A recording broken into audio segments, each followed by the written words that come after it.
My name is Richard Hudson. I live in Concord. I've lived in North Carolina since the age of 4.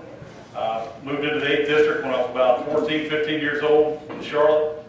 I've lived on and off inside the district, outside the district, pretty much this whole time since then. Went up to Washington with Virginia Fox as her chief of staff for a 3-year stint. Came home and then went back for the last 2.5 years as the chief of staff in Washington up until September. So I've lived in North Carolina almost my whole life. I've lived in the 8th District off and on for a large portion of that time. My background is a grassroots activist. I worked as a district director for Robin Hayes the first 6 years he was in Congress, and I've always been sort of behind the scenes type person. I went to Washington because I felt like I could do more. I want to go to the front lines and fight. And I tell you, as bad as you hear things are, so you go up there and see how Nancy Pelosi operates and just how messed up that place is, you haven't seen anything yet. And so by seeing that stuff firsthand, seeing Larry Kissel talk like a conservative here at home and go to Washington and vote with Pelosi, I just got fed up. And this behind-the-scenes person decided it's time for me to step out from behind the scenes and do something about it. I'm the only candidate up here in the 8th District who's never run for an office before, and I think that's important. I don't have a burning need to be elected. I'm just so fed up, I feel like I need to be doing something about it. And I know a lot of you. 30 seconds. Very quickly, tough choice. I would say George Washington. I admire so much because he had as much power as he would want to grab, but instead of consolidating power, he stepped aside and set a precedent. Also Thomas Jefferson, because he warned us about an obtrusive federal government, and I think he had it right. So, thank you. There's no question President Obama's hiding something on citizenship. And if you'll elect me to Congress representing you, I'll introduce legislation that requires any candidate for president or vice president to be certified by the Chief Justice of the Supreme Court as being a citizen. And whether that's through birth certificate or whatever it means, that'll make it real simple from now on. If you want to run for president, you need to know you're going to have to prove you're a citizen. I think that's good and simple. You need someone representing you who's willing to speak out when bad things happen.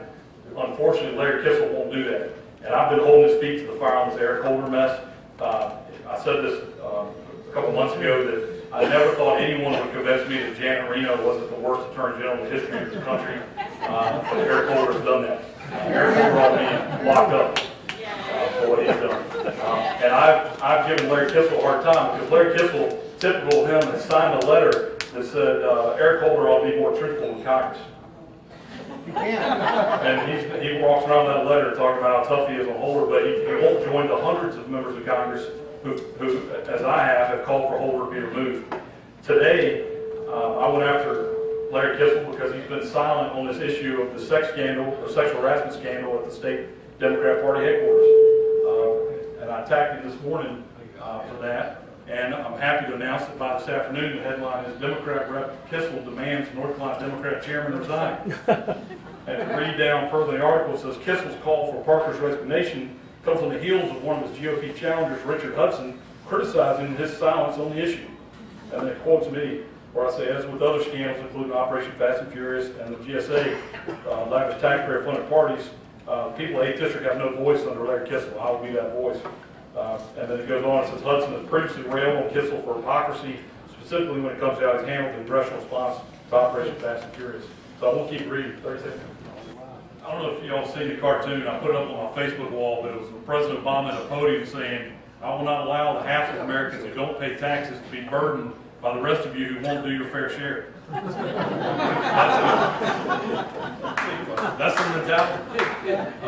And we do have to have people who are willing to make tough decisions in Washington. And I'm willing to go and make the tough decisions. But I disagree with our friend here. I believe we can get there by increasing revenue through increasing growth. And I think what we've got to do is we've got to broaden and flatten our tax scheme. And I would support anything over what we've got now currently. But we've got to broaden it, we've got to get more people in the game, and we've got to flatten it and reduce the rates. Our corporate income tax rate being higher than any other country in the world is outrageous. I agree with what's been said before. We've got to cut capital gains tax. We also have to cut the death tax. Agriculture is huge for our state, and it's huge for this district, and for our farmers to pay tax when they earn the money, pay tax when you buy the land, and then you're going to be taxed a third time when you die, and you pass it on, and that's outrageous. And so I'll eliminate that tax as well. I agree with one thing you said. I don't accept that number either. I think Obamacare is going to be way more expensive than people are projecting. And it is absolutely unconstitutional. To tell a citizen that they have to buy a product is absolutely unconstitutional. And if it stands, and I go to Congress, I may introduce a bill that requires every American to buy a gun and watch Nancy Pelosi's head explode. But I do believe the Supreme Court will rule it's unconstitutional. If not, I will go up there and fight to repeal and replace Obamacare.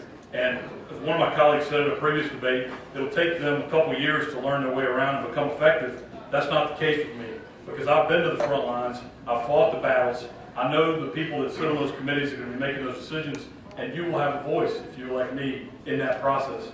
And it's got to be done next year, because in 2014, Obamacare is fully implemented, and it becomes an entitlement. And then it's much harder to take away once people start getting something free from the government.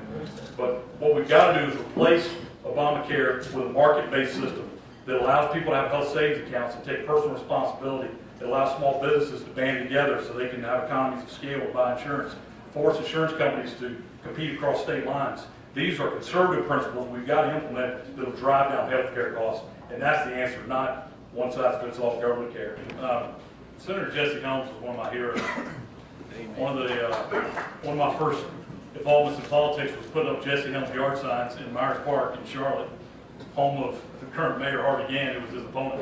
So I was not very popular. I'd have people swerve towards me and hit the horn right when they got up next to me. I had a bunch of one-finger waves. You wouldn't believe all the rest. But I was honored to work with him, and I'm honored that his wife, Ms. Dot Helms, is co-chair of my campaign. And she supported me because she knows I'm a conservative that you can trust. And it's an honor to have her to do that. Senator Helms tried to reform the UN. Y'all may remember he took the Senate Foreign Relations Committee to New York, and then he invited the UN Security Council to come to Washington in unprecedented meetings and tried to get reforms. And they never came about.